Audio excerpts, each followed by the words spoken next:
오늘은 여호수아서 8장 1절에서 29절 말씀을 통해서 온전한 승리를 위하여라는 제목으로 하나님의 말씀을 나누고자 합니다. 가끔 성도들로부터 이런 질문을 받습니다. 신앙생활이 왜 이리 힘든지 모르겠다. 좀 쉬면서 편안하게 신앙생활하고 싶은데 큰 어려움이 지나면 또 다른 어려움이 오고 이것을 좀 지나가는가 싶으면 또 문제가 눈앞에 닥쳐오고 꼭 문제가 닥쳐오지 않더라도 매 주마다 힘들어서 신앙생활하는 게 어렵다. 그런 얘기를 할 때가 많습니다. 원래 주일은 쉬는 날이잖아요. 안식일이잖아요. 그런데 주일날 제일 바쁘고 아침부터 저녁까지 주방에 일해야 되고 교사로서 막 섬겨야 되고 찬양대에서 몇 시간 동안 또 찬양해야 되고 힘들다. 뭐 그런 얘기를 하시는 분들이 종종 있습니다. 근데 잘 생각해 보면 신앙생활만 힘든 것이 아니라 우리의 삶 자체가 힘든 것 같아요. 한번 생각해 보십시오. 돈 버는 게 쉽습니까? 어렵습니다. 얼마나 힘든지 모릅니다. 자녀들 키우는 게 쉽습니까? 정말 힘듭니다.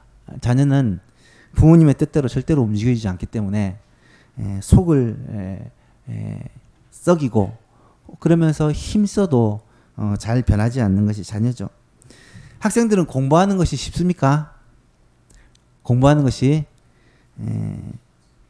지나보면 공부하는 게 제일 쉬웠다라는 생각을 하지만 공부도 힘들어요. 하는 아이들은 엄청 스트레스를 받습니다. 청년들이 취업하고 직장생활하고 결혼하는 것이 쉽습니까? 만나보면 어느 것도 쉬운 것이 없다라는 것을 느끼게 됩니다. 흔히 말하는 것처럼 하늘에서 영원히 안식하기까지는 우리 인생에는 안식이 없다. 그런 말을 하는데요. 정말 그런 것 같아요. 하나님이 하늘에서 진짜 안식을 누리라고 우리의 삶에 끝없는 이런 일들을 허락해 주시는 것 같아요. 그래서 쉰다라는 rest라는 단어 대신에 refresh, 재충전이라는 말을 사용하도록 합니다. 쉬는 것은 단지 쉬는 게 목적이 아니라 또 일하기 위해서 또 무엇인가를 하기 위해서 충전하는 시간이다라는 의미죠. 여러분, 그런 면에서 신앙생활은요, 일하는 것이 아니라 재충전의 시간이 될 수 있기를 바랍니다. 예배를 드리는 것, 찬양을 드리는 것, 교회에서 봉사하는 것, 성도들과 교제하는 것이 에너지를 빼앗기는 게 아니라 에너지를 충전받고 힘을 얻어서 세상에 나가 하나님의 자녀답게 살아갈 수 있는 재충전의 시간이 이 주일이 되었으면 좋겠어요. 오늘 이 시간도 피곤할 줄 압니다. 아침부터 계속해서 바빴고 또 어제 서해안에 다녀오신 분들 또 내일부터 특세를 해야 되기 때문에 육체적으로 피곤한 부분이 분명히 있을 거예요. 그래서 오늘 설교를 짧고 굵게 하려고 마음을 먹고 있는데 어쨌든 이 시간을 통해서 우리가 영적으로 충전되어서 리프레시 되어서 힘을 얻어 세상을 향하여 나갈 수 있는 그런 복된 시간이 되었으면 좋겠습니다. 여호수아서는요, 읽으면 힘이 되는 책인 것 같아요. 1장에서 여호수아가 모세를 이어 지도자로 세움을 받고 2장에서 여리고성으로 두 정탐꾼을 보냅니다. 그리고 3장과 4장은 이 요단강을 건너는 장면이 나타나고 5장은 길갈이라는 곳에 기념비를 세우고 그곳에서 할례를 행하고 안식일을 6월절을 지키는 장면이 나타납니다. 6장부터 이제 본격적인 전쟁이 시작되는데 6장에서는 여리고성 전투 그리고 7장과 8장은 아이성 전투가 이어집니다. 우리가 지난 시간에 살펴봤던 이 7장에서는 아이성 전투에서 패하고 말아요. 패한 이유가 무엇입니까? 아간이라는 사람이 하나님께서 금하신 물건들을 자기가 취했기 때문에 바쳐진 물건 헤렘을 자기의 소유로 취했기 때문에 하나님이 아간 때문에 이스라엘이 범죄했다라고 이스라엘을 벌하십니다. 오늘 8장에서는 이 아간의 죄악의 문제가 완전히 해결된 후에 이제 다시 아이성을 치는 장면이 나타나요. 이번에는 아주 멋지게 승리를 하게 됩니다. 그런데 이 과정에서 우리는 몇 가지 좀 특이한 점을 발견하게 돼요. 첫 번째로 아이성 전투는 여리고성 전투와는 다르게 직접 칼을 들고 전쟁을 했다는 거예요. 우리가 지난 시간에 살펴보았지만 아이성 전투는 여리고성 전투는 백성들이 여리고성을 계속 돌고 마지막에 소리 한번 지르니까 여리고성이 와르르 무너져서 사실은 제대로 싸움 한번 해보지 않고 여리고성을 거저 그렇게 얻게 되었죠. 그런데 아이성 전투부터는 직접 칼을 들고 싸워야지. 이 여호수아도 손에 단창을 들고 직접 싸워야 했던 그런 전쟁이라는 것입니다. 그리고 이후부터는 모든 전쟁이 다 직접 철저하게 싸움을 통해 전쟁을 통해 그렇게 성을 하나씩 점령하게 되었다라는 것을 알 수가 있습니다. 물론 전쟁 가운데 쭉 읽어보면 하나님께서 필요한 때 필요한 방법으로 도우세요. 한참 전쟁이 치열할 때 태양이 지지 않고 하늘에 머물러 있기도 하고 달이 뜨지 않고 골짜기에 머물러 있기도 하고 또 하늘에서 우박이 갑자기 떨어져서 적들을 치기도 하는 그런 일들이 일어납니다만은 이런 하나님의 도우심과 하나님의 기적도 이스라엘이 칼을 들고 열심히 전쟁을 하는 가운데 하나님의 기적과 역사가 나타났다는 거예요. 무슨 말씀입니까? 우리 성도들의 삶이 이런 전쟁인데 우리 성도들의 삶이 최선을 다해 싸우는 그런 전쟁이어야 한다라는 말씀입니다. 가만히 앉아서 하나님의 은혜를 구하고 하늘에서 복이 떨어지기를 기대하는 삶은 잘못된 삶이라는 말이에요. 현장에서 열심히 최선을 다해 하나님의 말씀대로 살려고 몸부림치는 삶이 우리의 삶이 되어야 한다라는 말입니다. 저에게 있어서는 전쟁터가 어디냐면 교회가 전쟁터입니다. 특별히 이곳이 전쟁터예요. 예배 시간은 저에게 있어서 전쟁하는 시간입니다. 많은 분들이 안 계시지만 말씀을 잘 받으려고 준비가 된 분도 계십니다만은 마음의 준비가 되지 않는 분도 꽤 계세요. 아예 오늘은 좀 피곤하니까 좀 주무셔야지라고 생각하고 앉아 계신 분도 계시고 또 딴 생각을 하고 계시거나 아니면 말씀을 받아들일 마음의 준비가 안 돼서 이 말씀은 좀 내가 일부러 판단하는 그런 분들도 있을 수 있어요. 여러분 그런 사람들에게 이 말씀이 예리한 칼이 되어 좌우의 날선 검이 되어 그들의 마음과 생각을 판단하고 드러내고 그 마음을 하나님 앞에 다 나타내요. 죄를 회개케 하고 돌이키게 하고 회복하게 하고 새롭게 하고 하는 능력이 되도록 전쟁을 하는 거예요. 이 말씀의 칼을 가지고 전쟁을 하는 것입니다. 또 사람들을 만날 때마다 전쟁입니다. 낙심한 사람, 실족한 사람, 마음이 상한 사람, 상처받은 사람, 교회를 떠나려고 하는 사람, 이런 사람들을 만나서 권면하고 설득하고 힘을 주고 기도해주고 위로해주고 하면서 그들의 마음들을 이끌어주는 것이 목회자가 해야 될 일입니다. 그래서 목회자가 이렇게 전쟁을 열심히 할 때 성도들이 세워지고 힘을 얻는 것이죠. 그렇다면 여러분의 전쟁터는 어디겠습니까? 여러분의 전쟁터는 여러분의 가정이 전쟁터입니다. 부모님, 아내와 남편, 자녀들, 이 가족들과의 관계 속에서 어떻게 하면 서로를 이해하고 사랑하고 도와주고 격려하고 그래서 이 가정이 하나님 앞에 아름다운 가정으로 주님의 뜻을 이루어가는 가정으로 세워갈 것인지 끊임없이 고민하고 몸부림을 쳐야 한다라는 것이죠. 또 우리의 직장이 전쟁터입니다. 일하러 가면 돈을 번다는 것이 여러분 힘든 일이라고 말씀드렸죠. 그냥 돈을 주는 사람 세상에 아무도 없습니다. 힘든 일을 하고 치열하게 그렇게 몸부림을 쳐야 사업도 직장도 생활이 가능하죠. 특별히 가장 힘든 부분이 사람들과의 관계죠. 상사들을 만나고 동료들을 만나고 고객들을 만나고 사업 파트너들을 만날 때 그 관계 속에서 얼마나 많은 스트레스를 받는지 모릅니다. 그런 관계 속에 최선을 다해서 성실하게 일할 때 이 직장생활, 사회생활이 가능해지죠. 신앙생활도 어떻게 보면 전쟁이라고 말할 수 있습니다. 이 세상에는 우리를 유혹하는 그런 세상의 매력들이 너무나도 많습니다. 하나님의 선하시고 기뻐하시고 온전하신 뜻이 무엇인지 분별하고 그것을 행하는 것이 쉬운 일이 아니라는 거예요. 예배생활, 교회 봉사, 말씀 순종하는 생활, 기도하는 생활, 전도하는 생활, 마땅히 해야 되는 신앙생활인데 직접 해보면 어느 것 하나 쉬운 일이 없다라는 것을 느끼게 됩니다. 정말로 우리의 삶 전체가 전쟁입니다. 어떻게 보면 적당히 살아도 되는 것은 하나도 없는 것 같아요. 삶 자체가 끊임없이 이어지는 힘든 전쟁의 연속이다라는 것을 솔직히 우리는 느끼고 있습니다. 물론 이런 치열한 삶 속에서 우리만 싸우느냐? 그렇지 않습니다. 하나님이 함께 하십니다. 하나님께서는 우리에게 때를 따라 돕는 은혜를 주십니다.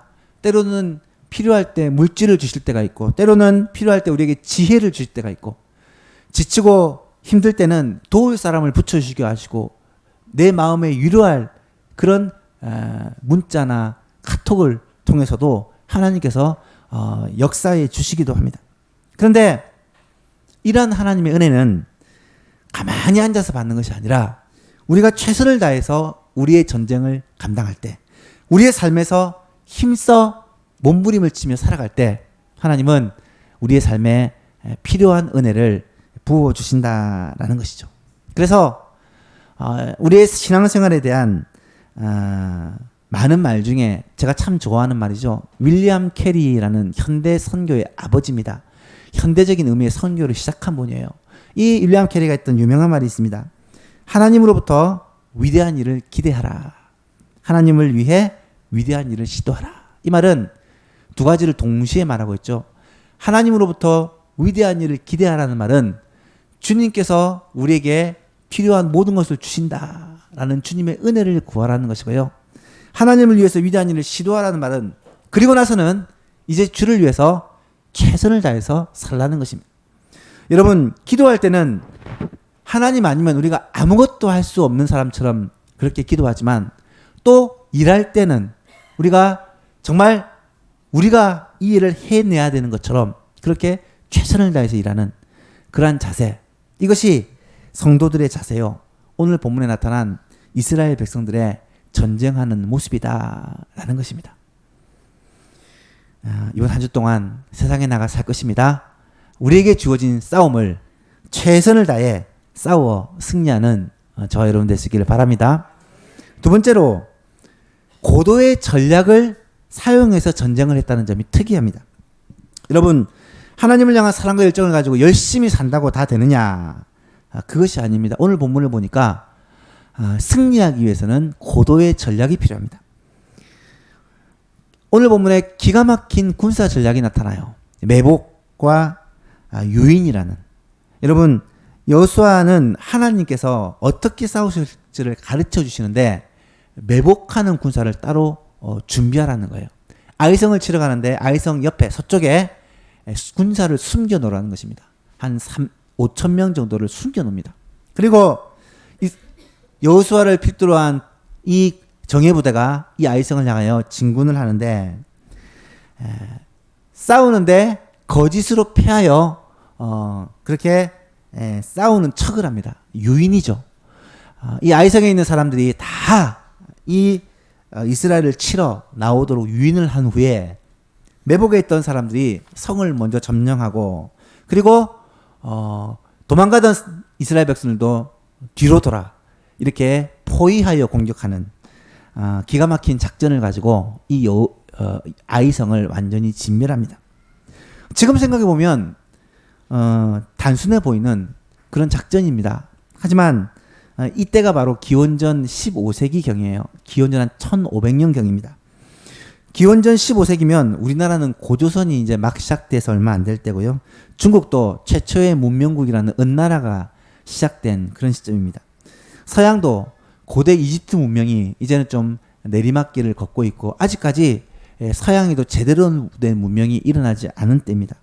이 고대 시대에 이런 작전을 사용해서 전쟁한다는 것은 상상할 수 없었던 그런 일일 것입니다. 하나님은 여호수아에게 이런 매복과 유인이라는 고도의 작전을 통해서 싸움을 하게 하셨고, 아이성 사람들은 이런 매복이 있을 것이라는 상상도 하지 못한 채 그대로 당하고 말았다라는 것이에요.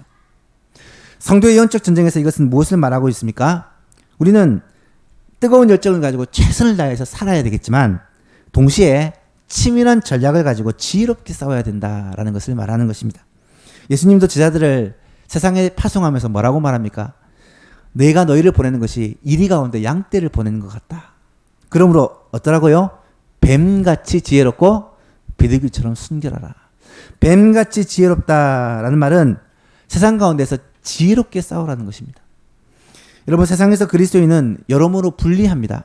제가 여러 번 말씀하지만 남들은 자기가 다 쓰는 돈을 가지고 우리는 11조도 하고 감사헌금도 하고 성교헌금도 하고 주일헌금도 하면서 그렇게 하나님께 드리고 또 다른 사람을 베풀고 구제하고 그렇게 사용하니까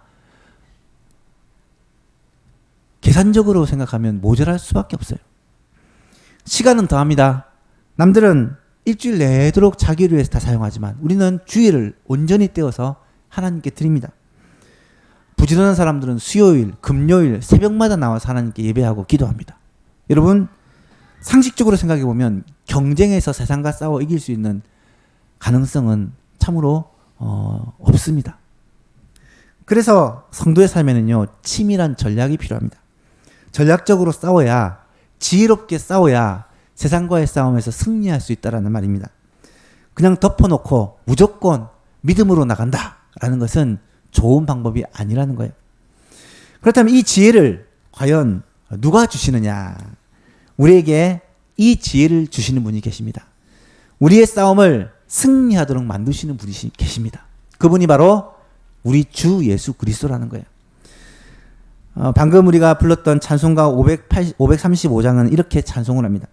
내 주는 강한 성이요 방패와 병기 되시니 큰 환난에서 우리를 구하여 내시리로다. 옛 원수 마귀는 이때도 힘을 써 모략과 권세로 무기를 삼으니 천하에 누가 당하랴. 1절만 부르면 마귀 찬송가입니다. 1절은 우리의 적이 마귀가 굉장히 지혜롭고 능력도 강하다라고 얘기하는데 반전은 2절에서 나타나죠. 내 힘만 의지할 때는 패할 수밖에 없도다. 힘 있는 장수 나와서 날 대신하여 싸우네. 이 장수가 누굽니까? 주 예수 그리스도 만군의 주로다. 당할 자 누구랴 반드시 이기리로다. 여러분, 우리의 지혜로 우리의 힘으로 싸우면 패할 수밖에 없다고 고백합니다. 하지만 우리를 위해 대신 싸우시는 우리 주 예수 그리스도를 의지하고 주님을 앞세우고 싸우면 반드시 이기리라 고백하는 거예요.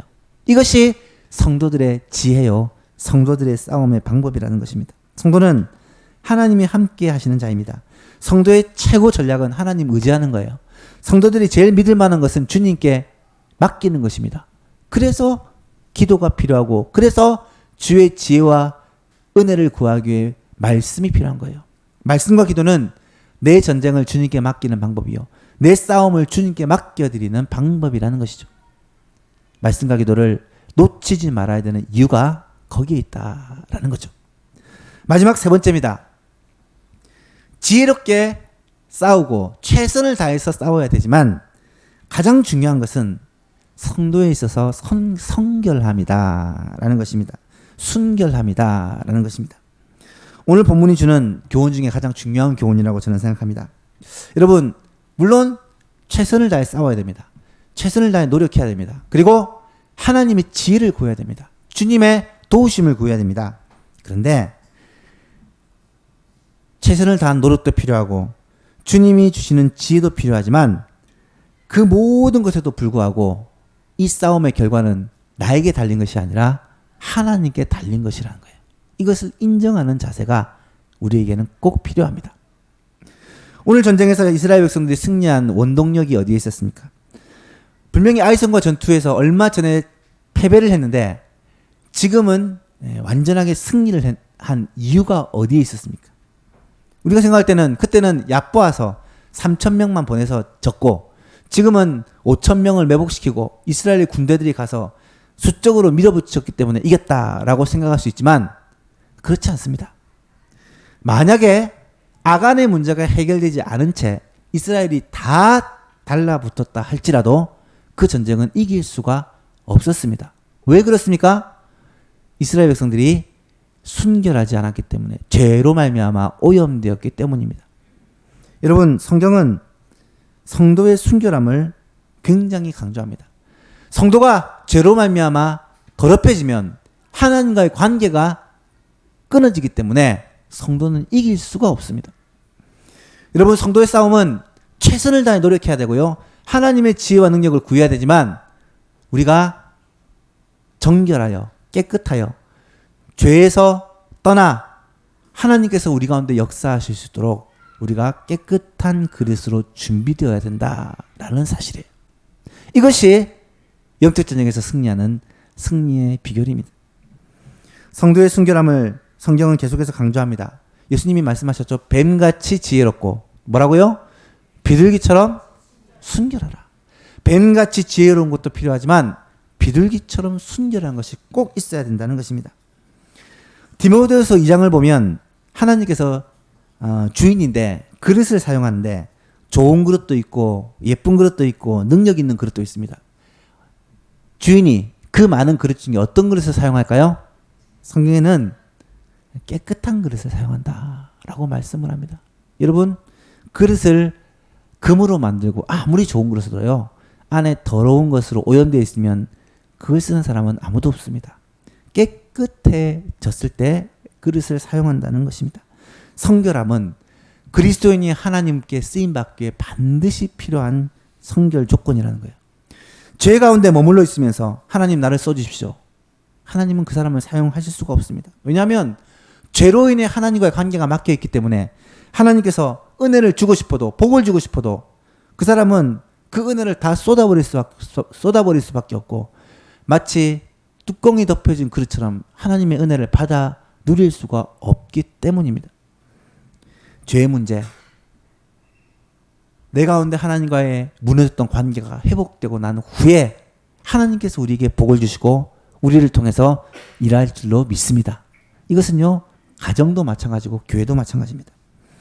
아이성 전투는 열정도 작전도 중요했지만 한마디로 순결함의 전쟁, 순결함의 승리다라고 말할 수가 있습니다. 마지막으로 여기서 한 가지 꼭 기억해야 될 사실이 있습니다. 여기서 말하는 순결함이라는 것은 나 자신의 의로움을 말하는 것일까? 여러분, 나 자신의 의로움은요, 결코 완벽한 의로움일 수 없습니다. 우리가 아무리 깨끗해도 여전히 죄로 얼룩져 있는 사람들입니다. 우리가 아무리 노력한다 할지라도 우리는 하나님 앞에서 완전할 수가 없습니다. 그러면 어떻게 우리가 하나님 앞에 깨끗한 그릇 의로운 자로 설 수 있느냐? 이것은 바로 우리 안에 완전한 의로움이신 예수 그리스도가 나를 온전히 주장하고 다스릴 때, 내가 죽고 그리스도께서 내 안에 사시는 이 성령의 충만함이 있을 때 우리는 하나님께 온전히 쓰임받는 의의 병기가 되어지며 하나님의 일하시는 통로로 쓰임받게 된다는 거예요. 에베소 6장에 보면 사람의 하나님의 전신갑주 가운데 하나가 의의 가슴막입니다. 의의 가슴막이, 의의 흉배. 여러분, 의의 가슴막이는 가슴을 보호하는 이 호신경은 우리의 생명, 우리의 심장, 우리의 가슴을 보호하는 이 호신경이 바로 의인데, 이 의는 나의 의, 나의 의로운 생각이나 의로운 행위가 아니라 예수 그리스도라는 의로 나를 막을 때 내가 심장을 보호하고 생명을 보호할 수가 있다라는 말입니다. 나는 죄인입니다. 나는 연약합니다. 나는 넘어집니다. 하지만 나를 위해 대신 죽으시고 나를 위해 다시 살아나신 예수 그리스도를 온전히 의지하고 붙을 때, 이것이 날마다 우리의 삶에서 일어날 때 우리의 삶에 주님은 나의 의로움이 되어주시고 다시 한번 내가 주님 앞에서 깨끗한 그릇으로 성결한 사람으로 설 수 있기 때문에 우리의 영적 전쟁에서 능력 있게 승리할 수가 있다는 거예요. 사랑하는 여러분, 우리가 이 주님의 의로 말미암아 온전히 깨끗하여지며 온전히 순결하여질 수 있기를 주님의 이름으로 축복합니다. 말씀을 맺습니다. 영적 싸움을 해서 승리하기 위해서 세 가지를 말씀드렸습니다. 첫 번째는 최선을 다한 노력과 열정입니다. 싸워야 돼요. 열심히 싸워야 됩니다. 두 번째는 내가 노력만 한다고 되는 것이 아니라 아주 고도의 작정과 지혜가 필요합니다. 이 지혜는 하나님께서 우리에게 주시기로 약속한 것입니다. 하나님께 지혜를 구하고 주님의 도움을 구하는 자세. 하지만 가장 중요한 것은 내 안에 그리스도의 의로움, 순결함이 있느냐 하는 것입니다. 내가 내 싸움을 내 힘으로 이루어간다고 생각하면 착각입니다. 내 싸움은 내가 싸우는 것이 아니요 내 안에 그리스도께서 나를 통해 하시는 싸움이라는 사실을 기억해야 됩니다. 그러기 위해서 우리는 날마다 예수 그리스도의 십자가 보혈을 의지하고 주님의 의로움을 신뢰하며 나갈 때 여러분 불가능할 것 같은 승리가 이루어지고요. 질 것 같은 싸움이 역전이 되고요. 하나님의 은혜로 말미암아 우리의 삶 가운데 놀라운 기적들이 일어날 줄로 믿습니다. 그런 삶을 살아가는 우리 모든 예수만 교회 성도님 될 수 있기를 주님의 이름으로 축복합니다.